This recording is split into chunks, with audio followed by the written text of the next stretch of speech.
No, I don't think I will, I said. She gave me a strange look. What do you mean? You said I'd be here when you got back and you'd tell me everything, I explained. I won't be here, so you can't tell me. Where will you be? She asked. Somewhere else, I replied. She pouted. What do you mean, somewhere else? None of your business, I said. You're acting childish, she said. Grow up. It's the 21st century. Things have changed. You've changed, I agreed. But I haven't, except for a bit of gray in my beard. You seem to have changed a lot, and not in a good way. She looked at herself, still as stunning as ever. What do you mean? You're meeting someone for dinner and you wouldn't tell me his name. That sounds like change to me. It's nothing, she said. I love you more than ever. This doesn't affect my feelings for you. I can't say the same, I told her. An hour ago, I loved you more than ever, but now my feelings are more of disgust than love. She looked offended. That's disappointing. That's life, I said. I get disappointed all the time. Yesterday on the golf course, I expected to shoot 85 but ended up with 87. Why are you talking about golf? It's a frustrating game, I said. You mentioned frustration, so I shared my own anecdote. My attitude irritated her. Tell Barnes I'm leaving in 20 minutes, she said. Take me seriously and try to understand. I do take you seriously, I said. That's the problem. I realized you're not a serious person. Her pride was wounded. I have no idea why you said that, she replied. Barnes, I'm leaving. You'll see nothing will change between us. I'll make you insanely happy. You don't realize it yet, but you will. You're wrong, I said. What am I wrong about? She asked. That nothing will change. Everything has changed. My attitude towards you has changed. What about Sylvia and Beck? What will they think about their parents getting divorced? What the hell, Barnes? We're not getting a divorce. What we do is none of their business. I agree. Not the not getting divorced part, but the none of their business part. Unfortunately, it's about what's happening between you and some unnamed guy. You're complicating things, she said. Barnes, let's sit down and work these issues out. No, we won't, I said. I'm leaving. This is more important than anything you have planned, she insisted. I'm not sticking around. I decided a minute ago, I said. She looked ready to argue. Collins, you're too late. The moment you thought I would tolerate your behavior, you lost respect for me as a man and a husband. It was too late. That's not true, she shouted. I never lost respect for you. I don't believe you, I said. Everything you've done since you got home proves it's true. I'm leaving. You can go on your date. I'm done. I grabbed my jacket, wallet, and keys, walked to the door, and left. She ran after me but didn't make it in time. I drove away as she opened the door and stepped outside. I decided to visit Beck.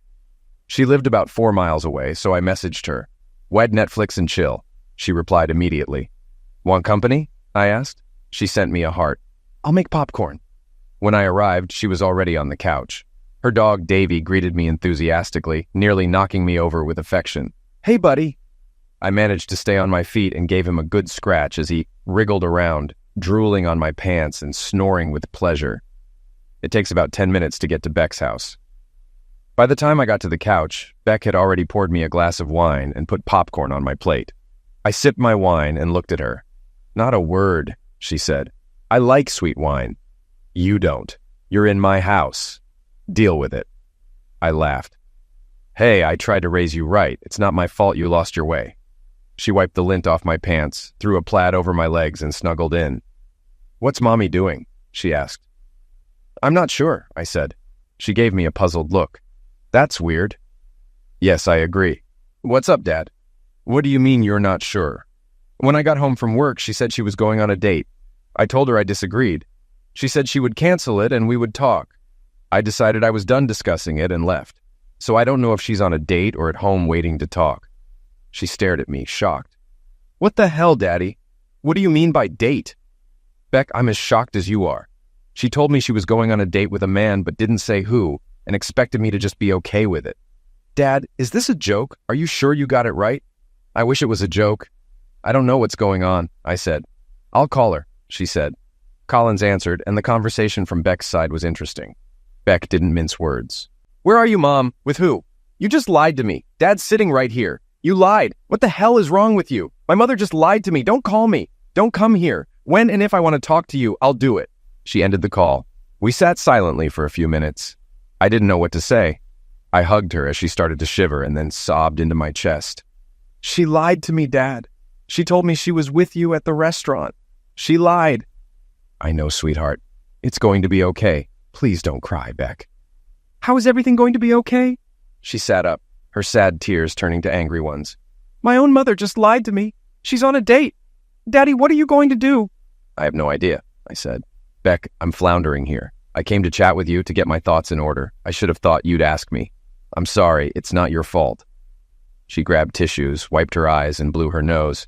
She looked at me, then lay on top of Davy, who snored in objection. After a couple of minutes, she moved back to me, snuggling against him. Davy always calms me down, she said. Hugging you always calms me down, I told her. You smell better than Davy? She giggled. He's a little stinky. Talk to me, Daddy. Where did this come from? What's going on between you and Mom? What are you going to do? I would love to answer, but I don't know. I'm shocked. For a minute, she sat in silence. We should call Sylvia, she said. She pulled out her phone. Hey, Sil, where are you? I need you to come here right now. No, this is very important. I'll see you soon. She's at Straps, Beck said. It's a club nearby. She needs to take an Uber. We ate popcorn and drank wine, talking softly about what might be going on with Collins. Sylvia showed up about 20 minutes later. She greeted Davy and then joined us on the couch. Sylvia, 3 years older than Beck, had always been close to her sister. Beck was a tiny blonde like her mother, while Sylvia was taller, with her mother's hair and eyes, a slightly larger and darker version of her. She hugged us both. What happened? She asked. What's the emergency? I was at a party. Everything better be okay. Beck looked at her incredulously. That's not good. Are you high? Sylvia laughed. I had 2 margaritas and a cocktail. Okay, Dad, go make some coffee, Beck ordered. This is serious, Sil. By the time I'd made coffee and Sylvia had her second cup, Beck had told her everything. Sylvia looked shaken. Daddy, there's more to this, isn't there? Have you been fighting? Problems in the bedroom? We fight sometimes, yes, but no more than when you lived at home. Mostly we fight about you two, I said. Beck punched me in the bicep. Hey, I chuckled. No problems in the bedroom that I know of. If there are, your mom hasn't said anything. I need to talk to her, Sylvia said. Beck, you too. You need to talk to her. Daddy, why didn't you stay and talk to her? Maybe I should have, I admitted. I was too angry. She announced it so coolly. Beck squeezed me. I know, Dad, but we all need to talk to her. When can you talk to her without losing it? I don't know, I said. I hope it's soon. I can't take it much longer. I'll go to the lake, try to relax and get a grip. I'll come with you, Beck said. Let me get my bag and a blanket for Davy. She paused. Give Daddy a cigarette, she told Sylvia. Sylvia looked at me questioningly. I nodded and she handed me a case. I wasn't a regular smoker, but it helped with anxiety and I felt I needed it. Beck came out with her bag, took Davy's dishes, and we headed to the truck. Sylvia walked us out. I'm going to talk to Mom in the morning, she said. Beck, let me know what happens. Daddy, don't do anything stupid, okay? Maybe, I said. I'll try not to do anything super stupid. Sylvia hugged us. Davy climbed into the car and we drove off. On the way, Beck asked a million questions. Some I could answer, some I couldn't. We got to the lake house, took Davy to the lake, and walked beside me, Beck holding my hand. Some things hadn't changed. Davy swam, chased frogs and squirrels, and we walked back. It was getting dark. I looked at the booze supply. Want a mojito? I asked Beck. Yummy, she said. I want some. I made 2 large portions. Beck lit the fireplace, and we sipped our drinks and talked. We lit a cigarette, and I felt relaxed. What do you think, Daddy? She asked. I have a few options, but it all depends on your mom, I said. It's pretty messed up. She might say she's lost her mind and take everything back. Where? In therapy? Beck said. I laughed. Maybe. I'd try it. What if she's determined? She asked. In court, I guess, I said. But I can't see why she would want that. I have no idea, Beck said. You're smarter than me, Beck. You'll be a psychologist soon. Why would she do this? I have no idea, she said. People cheat for revenge, commitment issues, carnal attraction, or lack of fulfillment. But I don't think any of those apply to Mom. If she has complaints, she should talk to me and let me fix what's wrong. Yeah, you'd think so, she said. We'll find out. I'll talk to her tomorrow. Dad, you'll have to drive me back to get my car. Surprisingly, I slept well. I watched videos until I fell asleep. I got up, got dressed, took Davy outside, and he wandered around for about an hour. When we got back, Beck was already up. Do we have anything to eat, Daddy?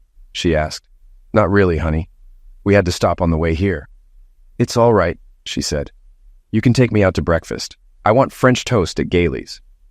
Deal. We left Davy at the house, mostly asleep after a big breakfast. We talked about hypothetical situations, school, my job, Davy's antics, and her internship. After getting her stuff and Davy, I drove her back home. I walked back to the lake, sat on the porch, and watched the boats. It felt lonely. I missed Collins and the times we sat together doing nothing. I missed Beck and even Davy. I decided to go fishing. I took the boat out and caught 6 nice crappies. I cleaned them and found some frozen fries to eat with them. They were delicious. When I turned my phone back on, I had texts from both girls asking me to come over to Beck's. I got there, and they were eating pizza. Beck brought me a beer, and we sat at the kitchen bar while they ate. Well, I talked to her, Beck began. Me too, Sylvia said. And? I prompted. You're not going to like it, Beck said. She told me she wasn't happy, not with you, but with her life. She thinks it lacks excitement and challenge. Some guy she works with is hitting on her, and she likes the attention. She wants to go on dates. She says she loves you, and you can date too. I sat, digesting her words. Sylvia, did she tell you the same thing? Pretty much, she said. Daddy, I don't think it will last. She'll figure it out. Damn, Syl, you don't mind this? Beck burst out. I didn't say I was fine with it. I think it won't last long. She'll get over it and things will go back to normal. I was dumbfounded. What should I do while she comes to her senses? Love her. Be patient. Let her calm down, Sylvia said. She loves you. She's just having midlife issues. Or maybe not, Beck said. These are midlife issues, not fun with other guys. What other options do you have? Divorce her? Put her in a cage? Sylvia asked. I have no idea, I said. Divorcing her is an option. No, it isn't, Sylvia insisted. Jesus, Daddy, don't go crazy. You two are meant to be together. Shouldn't you talk to Mom? Beck asked. Tell her not to freak out. This is some crap, Sylvia. You're taking her side, and Dad hasn't done a thing. I'm not taking sides, Sylvia replied. Well, that's a problem, Beck said, getting heated. You're supposed to take sides, not this be patient crap. She went on a date with some creep. You know he's an idiot for hitting on a married woman, and she's wrong for letting him. Let's take a break. I tried to tone it down, but they weren't interested. So what do you want, Beck? Our parents to get divorced. It's not about what I want. It's about what Daddy wants. Daddy didn't want this. Mom did, and she has to fix it. She can have what she wants, but until she gets her head straight, my relationship with her will depend on what I want. And what will that be? Sylvia asked. I want to see her as little as possible and not hear her at all. So you're going to dictate our relationship with Mom? I'm not dictating anything. If you can't see this is Mom's fault, then you have the same problem she does. Whoa, let's not let this get out of hand. I tried to hug them. Beck let me, but Sylvia grabbed her bag and ran out the door. Beck and I watched her get into the car, turn the headlights on, then off, get out, and finally drive away. I'm so mad at her right now, Beck said, furious. I'm sorry, Dad, but that was crap. She pressed against me and I sighed. Yes, it is. But it's not Sylvia's fault, Beck. It's your mother's. Kids shouldn't be in this position. We had a special family. Our lives revolved around each other. I'm closer to you girls than any father. I know. You always had a great relationship with your mother. You and Sylvia shouldn't be in the middle of this. It's not your fault, Dad, Beck said. It's Mom's mess. But Sylvia acting like it's no big deal is frustrating too. Don't burn any bridges, I advised. Let me talk to her. I love you, Beck. I don't want you hurt more than you already are. She hugged me tightly. I trust you, Daddy. I'll wait and see what happens. Keep me close, okay? Always, I assured her. It was time to confront Collins. Her car was in the garage when I pulled up. I took a moment to find my calm, then went inside. I felt a knot in my stomach and got a glass of milk to calm it. Collins came out of her office looking as bad as I felt. Hi, I said. I'm glad you're back. I'm far from okay, I told her. I know. I wanted to keep myself safe. Do you want to talk? I nodded. Here or in the living room? Let's be comfortable, I said. She poured herself some juice and I grabbed some wheat cakes. We sat on the couch, a foot apart, unusual for us. There was a hostile vibe. I want to apologize, Barnes, she said. I did everything wrong. If you think it's just about mismanagement, we're wasting our time, I said. I don't understand, she said. There's no way you could have mitigated telling me you were going on a date. Do you get that? I understand what you mean, but you don't understand me, she said. I should have explained what I was doing to make it tolerable. You'd need to be a wizard for that, I said. Do you have magical powers? She smiled. Not quite magic, but almost. Go ahead, Miss LeFay, I said. Think about it, Barnes. How old are we? I'm 48. And I'm 49, she said. I feel each of those years, not physically, but emotionally. Remember when we were 25? Yes, I remember everything. We felt alive, like life was full of possibilities. Love was new every day. Do you remember? Yes. Think about our lives now. We do the same things over and over. I love our routine, but I want to add something new, bring back some excitement. I get that, I said. But you think we can't do new things together. I think we can, she said. I told you I'd go on a date and share the experience with you. You could do the same. Collins, your idea of together and mine are different, I said. What do you mean? When I say together, I mean just you and me. Introducing someone else fails the together test. She thought for a moment. How long since you've spent time alone with another woman? Besides family, about 6 months. Remember Kansas City with Amber? We met with telecom reps. She nodded. I know Amber well. Tell me, Barnes, is there any tension between you two? Not that I know of, I said. She's gorgeous, but I'm married and 10 years older. We don't flirt. We have a good working relationship and friendship, nothing more. Well, you said it yourself. She's gorgeous and single. What if you took her out to dinner, hit the nightlife, and danced together? Wouldn't that be exciting? Holding all that beauty in your arms? Wouldn't that get your motor running? Maybe. That's why I don't, I said. Why not? She asked. Because I'm married to you, I told her. I don't put myself in situations where I'm tempted by anyone but you. And if I was okay with it? She asked. It doesn't matter, I said. It wouldn't suit me. She sighed. I'd be okay with it now. I'm more mature. I'd put up with it. And I think you should put up with me doing the same. No, that's not what I signed up for. You promised me, and I promised you. If you want to leave, that's your choice. If you're determined, I can't stop you. I only control myself. I don't want to leave, she said. I want to be more free and spontaneous, but stay married. You'll do what you want regardless of how I feel. I can't accept that. You've been hiding this from me for a while. What else have you been hiding? And then there's your stunt on Friday night. I'm sorry, I shouldn't have done that. I was mad when you left. That's a lie. You planned this long before Friday. You lied to Beck too. You're good at that. I spat out my anger. You had your chance to manage this. My position hasn't changed. It's not about how you go about it. It's that you did it. You plan to do more and want to do it. I control myself, so I'll just get my stuff and leave you to it. Barnes, that's not what I want, she protested. I'm not doing it. But you want to, I said. Right now, I have zero trust in you. You think I'm boring and need excitement. Even if you don't act on it, I'll always know you think that. We want different things. So let's move on. I went to the basement, grabbed my luggage, and started packing. I took what I needed for a week, planning to return later for more. She followed me, saying we could work it out, but I didn't listen. I loaded everything into the truck. She tried to get in, but the door was locked. She stood in the driveway as I drove away. It was depressing. I loved her and felt like I lost half of my heart. I couldn't see a way forward. I stopped at the grocery store to distract myself, but the trip to the lake brought it all back. I turned on a podcast but didn't register a word. When I arrived, I took my stuff inside in a daze. I considered talking to the girls but was too exhausted. An hour later, my phone rang. It was Sylvia. Hi, honey, I said.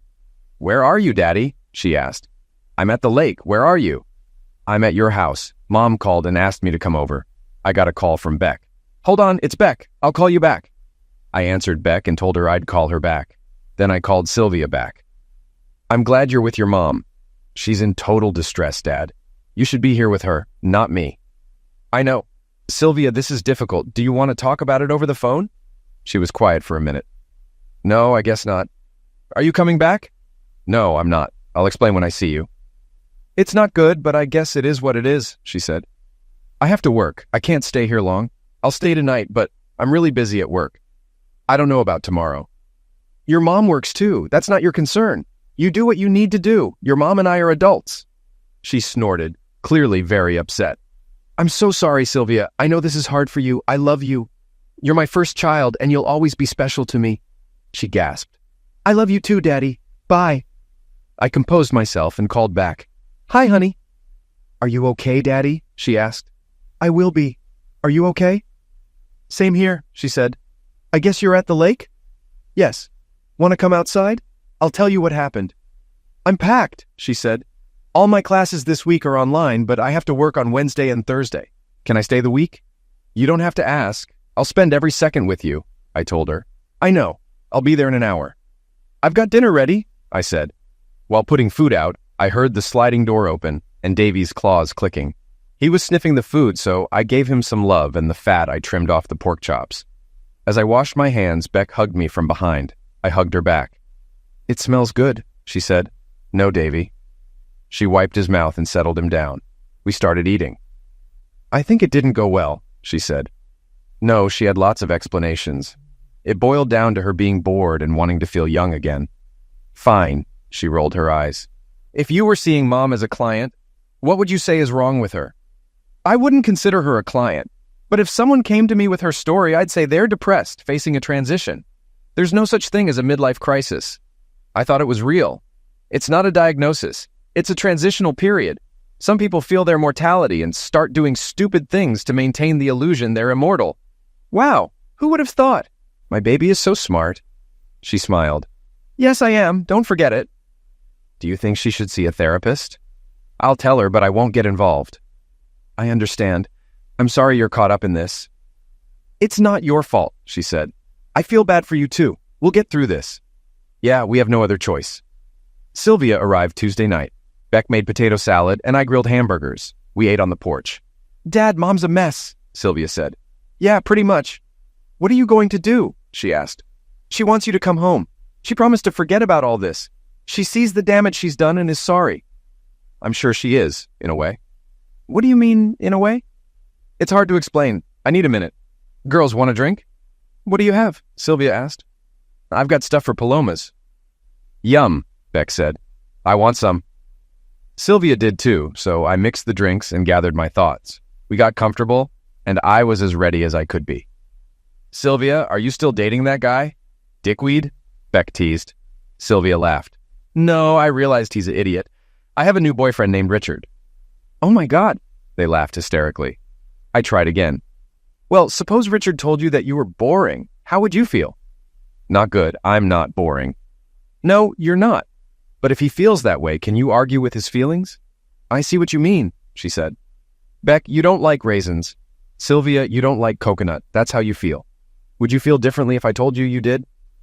No, Beck said. Did Mom really say you're boring? Not in those words. She said a lot about how exciting life used to be, how we're stuck in a rut, and she wants to bring that excitement back. Can you feel it, Dad? Beck asked. Maybe a little, I said. I know I'm not 25 anymore, but I like what we do. Otherwise, I'd be doing other things. I don't see anything wrong with that, Sylvia said. What did Mom say? She wants to do different things, but not with me. She likes being pursued by other men and wants to date them. Oh my God, Beck said. How do I handle this? Can I tell her she's wrong? Feelings can't be argued away. Will excitement magically appear? No, it won't, Beck said. Honey, do you really believe this hit her suddenly on Friday? She's been thinking about this for a long time and didn't say a word to me. I know, Beck said. Me too, Sylvia added. Dad, if she gets therapy and changes her mind, can you work it out? I shook my head. She thought she could just tell me she was going on a date and I'd be fine with it. That's very disrespectful. Sylvia sank into the chair. I know, Dad. What if she's truly sorry? She said she's sorry. She didn't tell me better, not for doing it. I'll talk to her, Sylvia said. Beck, can you help if she agrees to see a therapist? I will if she asks for help, Beck said, but she has to want it herself. Sylvia left unhappy. Beck and I stayed in touch with her, but Collins dismissed therapy and only mentioned couples counseling. Beck thought it would be futile unless Collins's dissatisfaction was addressed. Are you ready for this? Beck asked. No, I'm not interested in other women or sharing her with other men, I said. Sylvia asked, what if you thought of it as a break and got involved with other women? Then, once Mom sorts herself out, you can get back to normal.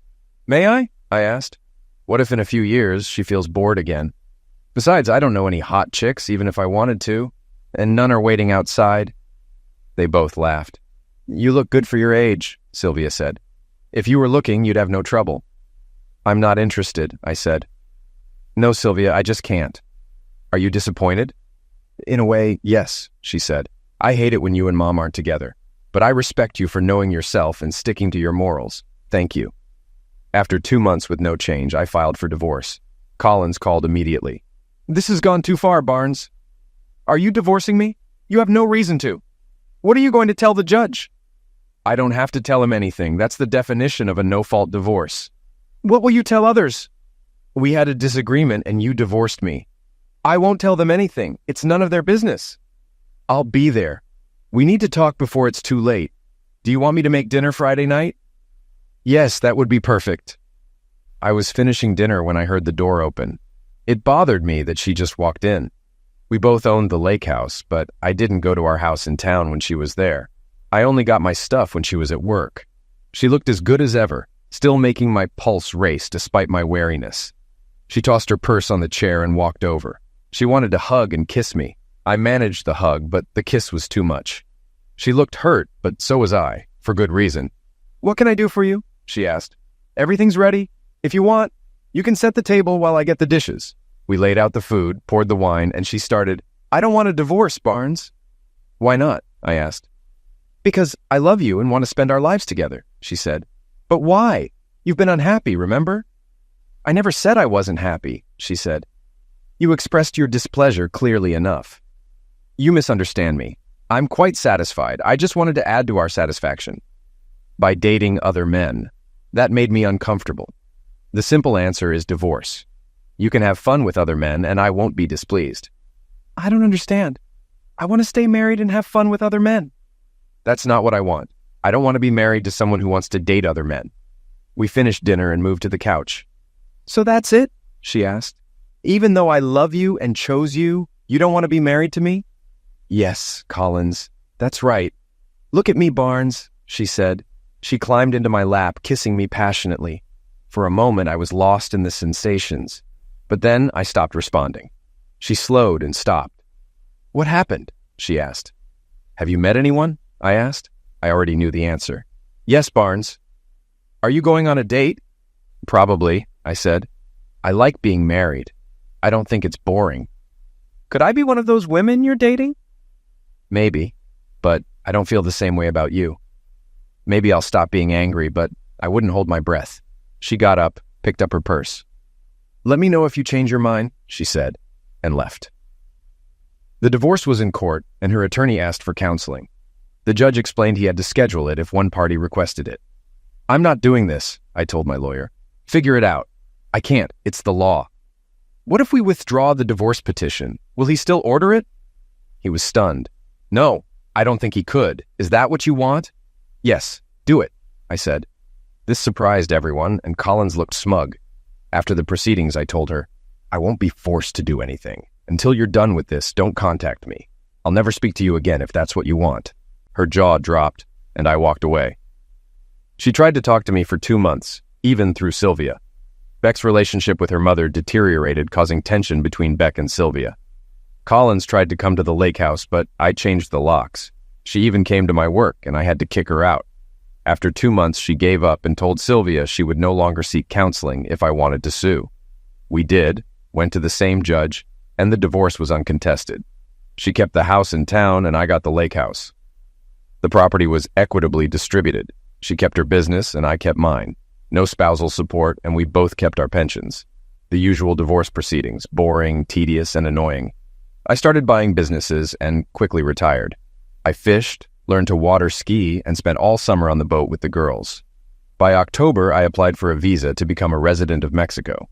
As a tourist, I could stay for 180 days, which gave me time to decide my future. I winterized the house, traded my Chevy for a diesel-powered F350, bought a luxury camper, hooked up the boat, and headed to Lake Bacara in Sinaloa, Mexico. The girls were a bit upset, but I bought them plane tickets to Guadalajara, promising beach time. They were thrilled. I bought a 5-acre piece of land near the lake, got utilities, and became a local. On my second fishing trip, I caught a 14-pound bass and was hooked. Sylvia visited in January, and we had a great time at a hotel in Puerto Vallarta. On the last day, she asked, "You're not coming back, are you, Daddy?" I'm leaning towards staying. You girls are the only reason I'd come back, and I'll visit you often. What about Mom? she asked. I guess she's mostly working. She seems sad, not as energetic as before. I don't think she found dating as wonderful as she thought. I'd rather not talk about her, I said. Okay. She gave me a sad smile. We shrugged off the bad vibes and had fun. I drove her to the airport, and she left with hugs and tears. Beck visited in February and stayed with me in the camper. We spent 3 days at the beach. Then she wanted to see where I lived. We drove to my place, and she loved it. I can't believe you have such a beautiful place, she said. It would be better if you lived here, I said. She looked thoughtful. I have no idea how I'll make a living. I'd like to use my degree. It's agribusiness, I said. She laughed. Farming. What does that have to do with looms? I got into machine tools from working at a farm implement dealership. It started with making harder pins for combines. I had no idea, she said. Well, there are ways to use your degree. Explain, she said. You're a psychologist. You mainly listen to people's concerns. Bartenders do that too. She laughed. She stayed for 2 weeks, then flew back. I missed her, but soon returned to my relaxed lifestyle. 6 months later, she called. I need a favor. If I can do it, I will. I need a loan. A big loan or just short on cash? A big loan, she said. I want to buy a cabin. Is it an existing lodge? Does it generate income? Can I see it online? I hoped you'd go see it. It's 10 miles away on Lake Bacara. Really? You've checked the books? Yes, it makes good money. They have a bar so I could listen to people's problems. I laughed. How much do you need? She showed me a staggering figure. Wow, Beck, you went big. Go big or stay home, she said. I'll prepare a payment plan, I said. She said it should be pretty short term. Once I own the business and show a profit, I'll get bank financing. Right now, I'm like someone with no credit rating. I understand, I said. That's so cool, Beck. It'll be great to have you here. I'll take a look and let you know what I think, but you need to see it for yourself. 3 weeks later, she arrived and we checked out the place. It catered to fishermen, mostly from the U.S., and seemed like a great investment. 6 months later, Beck owned the business and ran it well. Davy became a local celebrity, and we spent a lot of time together. Beck sometimes worked at the bar, and it was fun to watch her use her psychology skills. The restaurant was first class and always crowded, but there was always a seat for me in the kitchen. One Friday night, the chef asked if I minded if another guest sat with me. I agreed. When he returned with the guest, my jaw dropped. She was gorgeous, elegantly dressed in a yellow outfit that highlighted her complexion. She had a mane of glossy black curls with some gray, high cheekbones and dark eyes. The chef introduced us. Miss Valiente, this is Mr. Barton. He's the father of the lady of the house. I stood as she sat down and introduced myself. Barnes, please, no mister. During dinner, she laughed, a low musical sound that captivated me. You can call me Nita, she said. Her English was accented but flawless, her voice low and smooth. She had already ordered a glass of sangria. I struggled to find something to say to this stunning woman. It's pretty crowded, I said. Lucky they have this table. I didn't make a reservation, she said. Usually Tomas finds me a seat, but tonight I didn't want to sit at the bar to avoid someone. I see. Well, you're safe with me. My mission is to keep obnoxious guests away from beautiful ladies. She blushed. I'm pleased to have a gallant protector. She laughed again, sending goosebumps down my skin.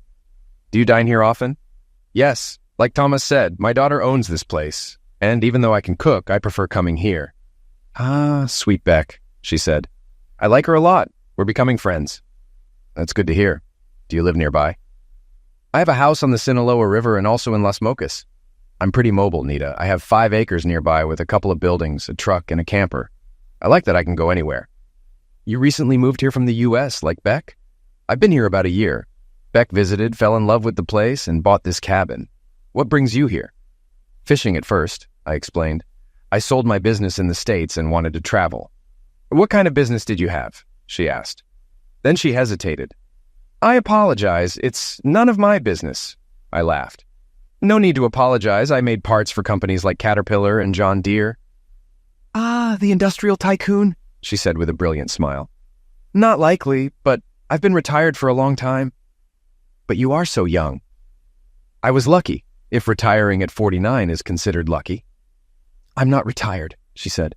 I could be, but I feel like I have things to do. Like what? I asked. If you don't mind me asking. I'm a smuggler, she said softly. Seeing my reaction, she laughed. I'm joking. I own a pharmaceutical company that supplies prescription medications to the Mexican Social Security Institute. Wow, that's impressive, I said. That's why I live in Las Mocas, too, she said. Maybe I should retire and become a slacker and dreamer like you. I laughed. You speak excellent English. Thank you. ¿Te gustaría saber cuál es mi negocio aquí? She asked. We switched to Spanish. Yes, tell me about Nita. She smiled. I have many acres along the river, some horses, and lots of Gelbvia cattle. I don't know them personally, I said, making her laugh. I'll have to introduce you to some, she said. I laughed. You're very funny. Can I ask if Mr. Valiente exists? No, he used to. He died in a petrochemical plant explosion. I'm sorry, Nita. It's okay. It's been 11 years. I remember the good times. What about Barnes? She asked. Beck has a mother. Yes, and another daughter, Sylvia. She's 3 years older than Beck. I showed her a picture of Sylvia. She's very pretty. She doesn't live here? No, she lives in the States with her mother. My wife and I divorced 2 years ago.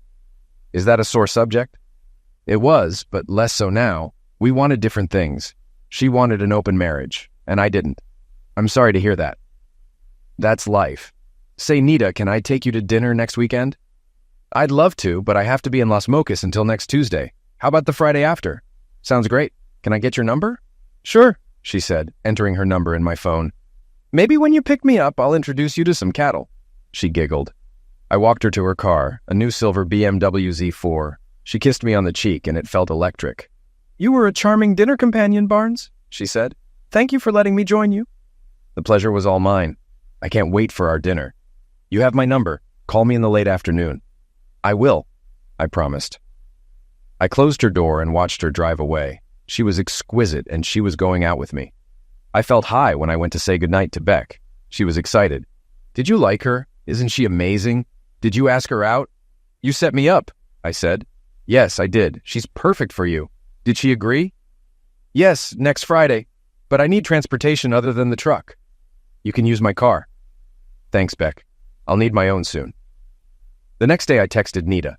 2 evil women are conspiring against me. She sent smiley faces with hearts. Resistance is futile. Beck has confessed. I said, I can't wait for our dinner date. She sent more emojis. The days felt like an eternity. I hadn't felt this way since high school.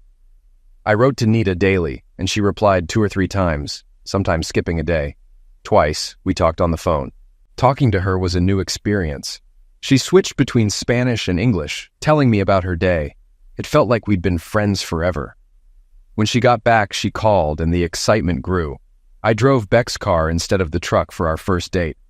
Following the directions, I reached a gated path with no house in sight, but found a call button. Hola, es Barnes, I said.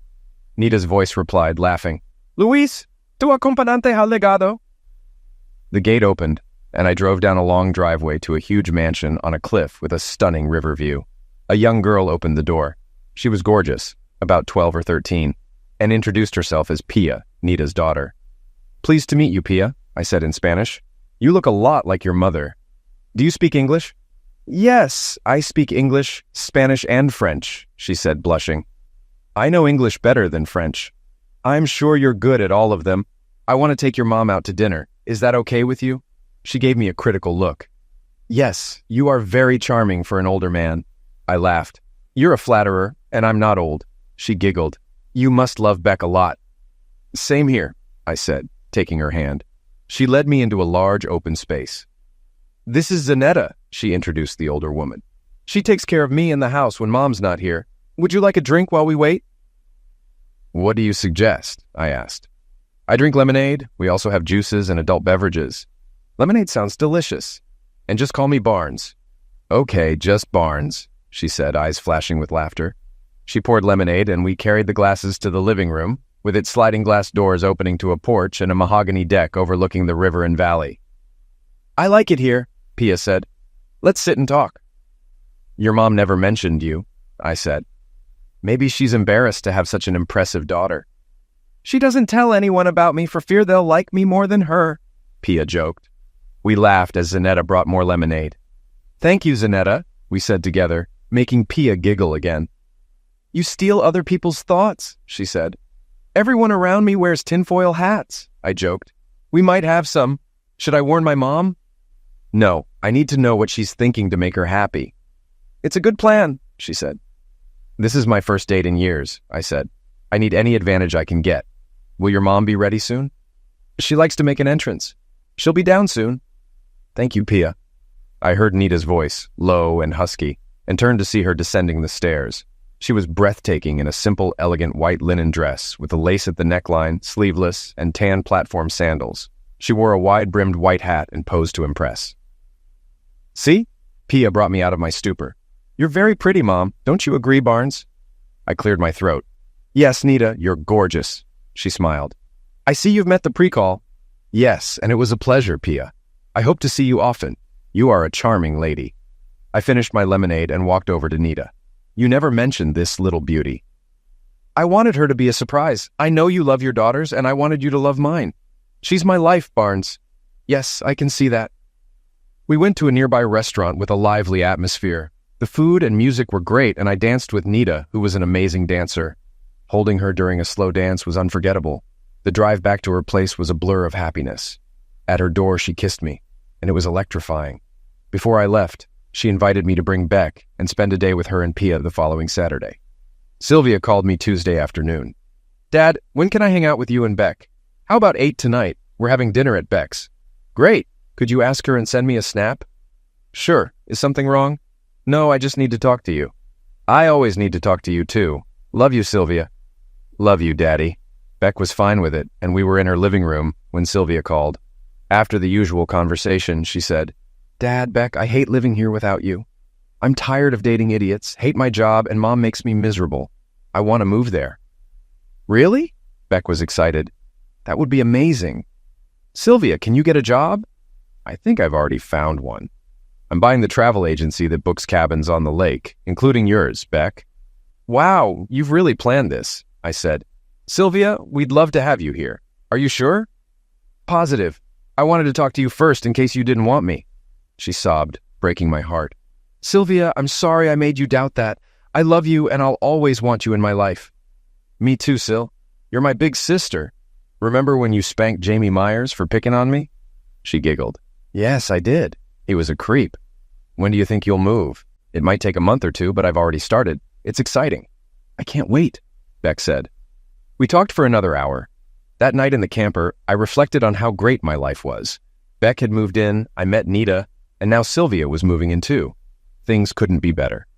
On Friday, I asked Nita if I should bring anything. Beck says you make great pico. Bring that. I bought fresh ingredients and made a big bowl. On Saturday, we took the truck to Nita's.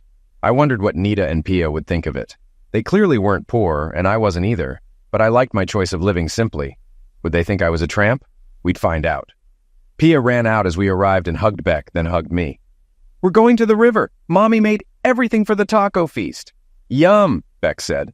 Come inside, Pia said. Mama and Zanetta are packing. She took us inside to the kitchen, where they were packing coolers and baskets. We helped, and soon everything was ready. Barnes brought his truck. It'll be perfect for transporting us. Her phrasing made me laugh. What a delightful girl. We loaded into the car with Beck and Pia in the back seat and Nita in the front with me. As we drove, Nita pointed out various buildings. It's good to have you with us, I said. I would never have found my way out of here. She laughed. There are several places you can go, she said. There are barns for different functions. What kind of buildings? Beck asked. Horse barns, equipment barns, storage barns, livestock barns, and paddocks, Nita replied. We arrived at the river, where there was a gazebo, a dock, 3 jet skis, picnic tables, and a grill. I plan to heat everything up on the grill, Nita said. But we can use your stove, right? Of course, I said. All the comforts of home in a small package. I'd love to see inside, Pia said. Sure, I'll give you the grand tour, I said. We put the taco shells in the oven and showed them around. Pia explored every corner, lying on the bed, sitting on the chairs, and checking out the appliances. She and Beck carried our stuff to the tables, giving me a chance to kiss Nita. She responded with a passionate kiss that left us both breathless. Hello, beautiful, I said. I couldn't wait to do that. Me too, she whispered. Beck and Pia returned, and we made lunch. Everyone praised my pico, and we chatted for an hour before Pia suggested jet skiing. The girls changed into swimsuits, and I put on my swim trunks. We quickly launched the jet skis. Can I come with you, Barnes? Pia asked. I'd love that, I said. You drive, then I'll take a turn, and Mom can go with you. When Nita and Beck appeared in their bikinis, I was momentarily stunned. Nita was especially breathtaking. She caught my gaze and blushed. Ready? She asked. We all got on the jet skis. Nita led the way and we traveled upstream for about 5 miles. She pointed to a cliff with a rope swing attached to a tree. We shut down the engines. Do you want to swing on the rope? She asked. Pia was excited. Yes, it's so much fun, she said.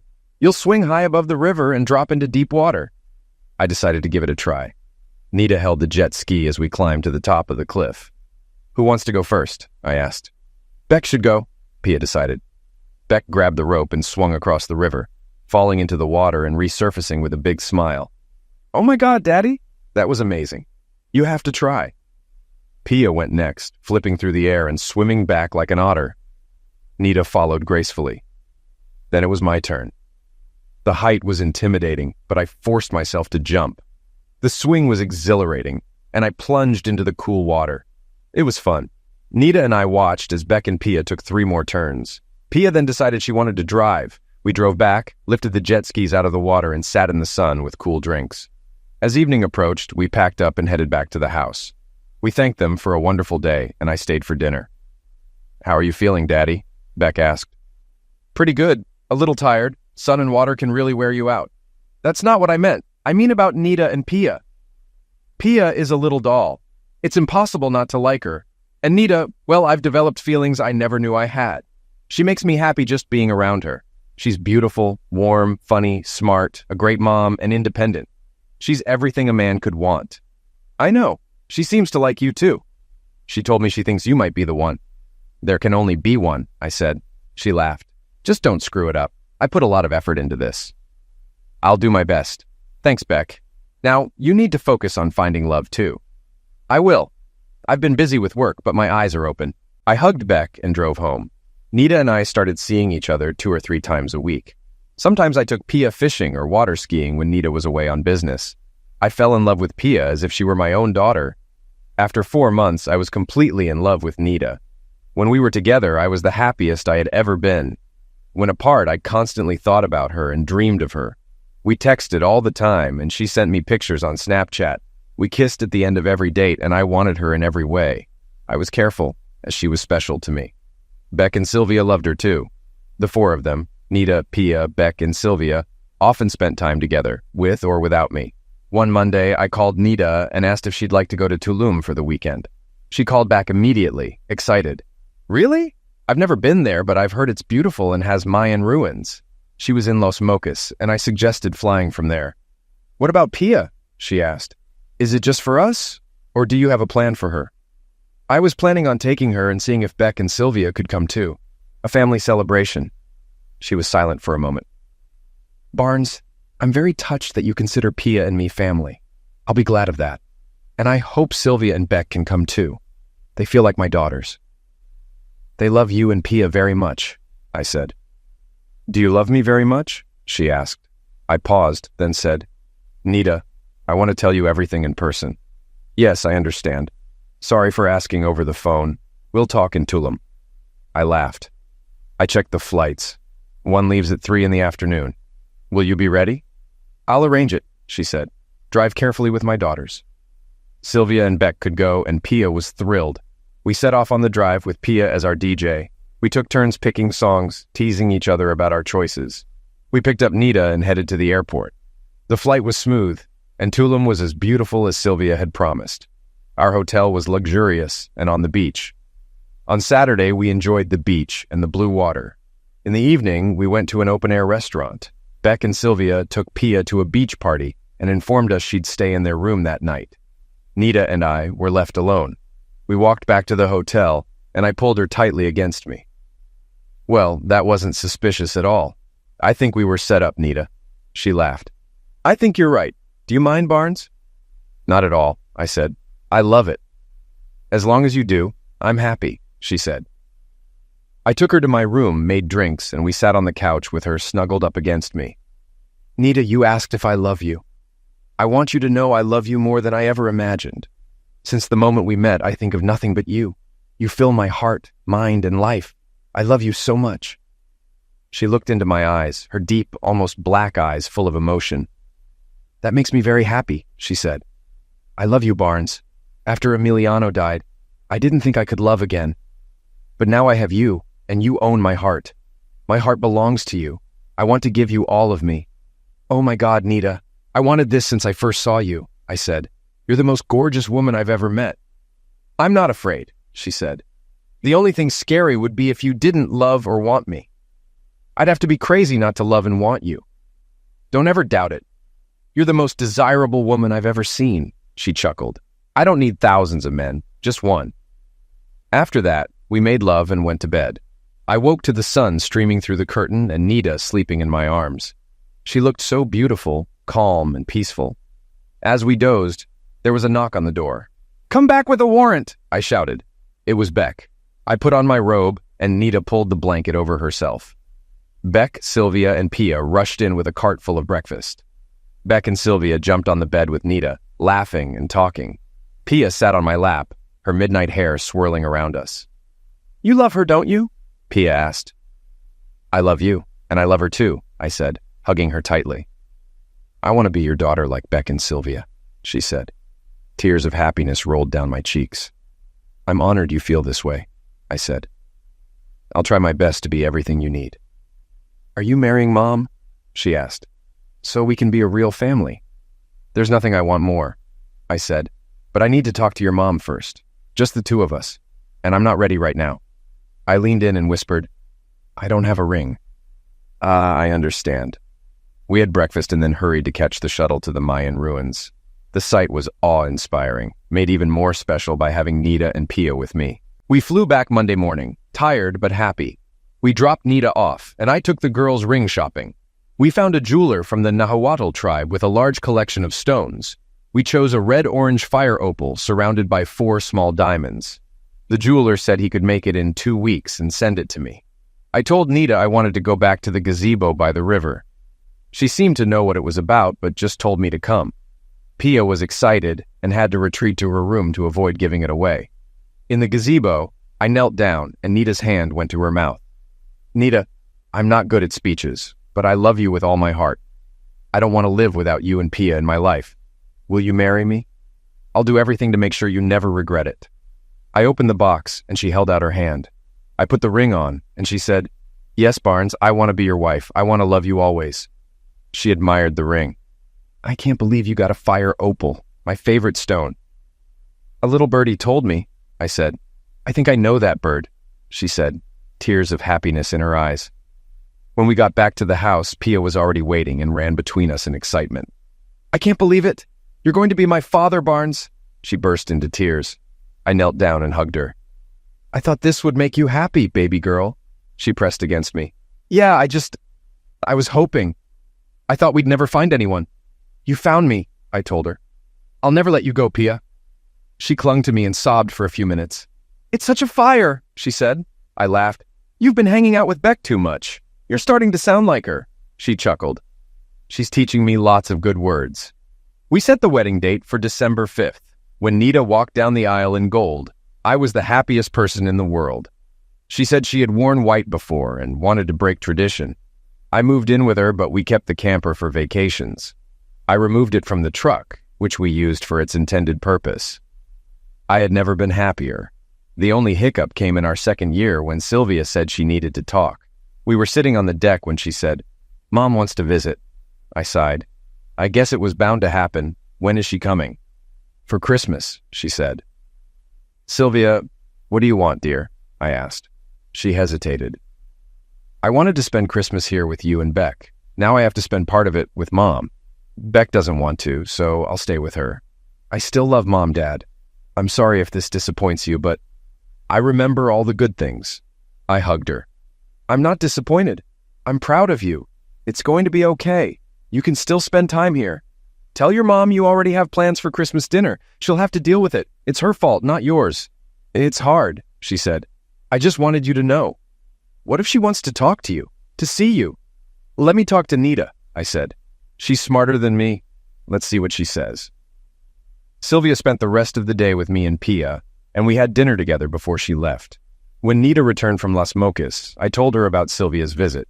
We sat on the sofa, watching the fire, and she sipped her wine thoughtfully.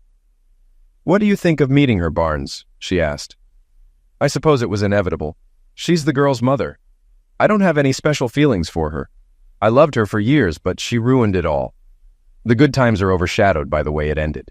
She snuggled closer and rested her cheek against my arm. "I think we should all have dinner together at the cabin. I want to get to know her, Barnes." "Really?" I asked. "Yes. She's been a part of your life and the girls' lives. I can meet her myself." It made me nervous, but Nita was independent and did what she thought was best. When Collins arrived, she stayed in Beck's cabin. I saw the girls less often, assuming they were spending time with her. Nita did meet her, and if there were any issues, she didn't mention them. I asked Nita what she thought. "I like her," Nita said. "Really?" "Yes, she's changed a lot. Sylvia and Beck agree she's become introspective and friendly with us." "That's good, isn't it?" I asked.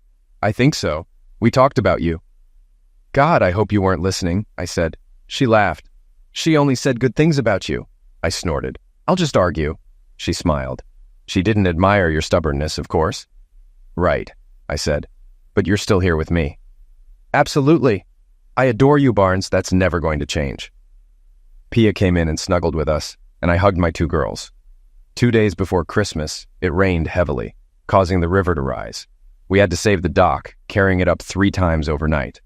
The water also knocked down 2 sections of our fence, and I fixed it early Christmas morning with the help of a laborer. We planned to eat at 2 o'clock, and I expected Sylvia and Beck to arrive by then. After finishing the fence, I showered and changed. When I was ready, I looked for the girls but couldn't find them, although Sylvia's car was there. I made spiced rum punch and cider, then heard voices at the entrance. Pia ran in and sat next to me. Davy lay across our legs, sighing contentedly. "That smells good," Pia said. "It's rum punch," I said. She took a sip and wrinkled her nose. "Ew, it smells better than it tastes," I laughed. "It's an acquired taste. Try the spiced cider instead." She took a cup, and Beck walked in. She liked the rum punch. Sylvia followed, and then my jaw dropped as Nita walked in holding Collins's hand. They saw my reaction, and Nita hurried over. "Don't be angry, Barnes. Collins didn't have anywhere to go, so I invited her." I wasn't angry, but not thrilled either. Nita pulled me to Collins. "Collins wants to talk to you," she said. I offered Collins a cider or punch. She chose cider, and we walked to the office. I sat in my chair, and she took Nita's. "You look good, Barnes," she said. "Thanks. You too," I replied. She looked great, even a bit thinner. "I need to apologize, Barnes," she said. "I was selfish and disrespected you. I know I caused pain and I don't deserve forgiveness, but I hope you can forgive me." "I've thought it through," I said.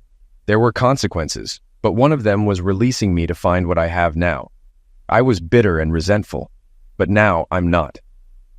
"I'm sorry I caused you pain." I took a deep breath. "I forgive you," I said. "You know Nita and Pia. They're dear to me, and Sylvia and Beck love them. You'll always be their mother. You're welcome here anytime. Nita and the girls say you've changed. I hope you live a happy life. I'm going to, and if you can accept that, I'll think well of you." "Can we be friends?" she asked. "We'll see," I said, "but no nonsense." She laughed. "No, I won't. You've landed on your feet, Barnes. I'm still finding mine." Nita knocked. "We're ready to eat," she said. We sat at the big table. Pia said grace, and the air filled with laughter and happy voices. I looked at Nita, who smiled and winked. Pia sneaked bits of food to Davy, and my daughters chatted nonstop. Collins seemed to be enjoying herself. It was going to be a good Christmas.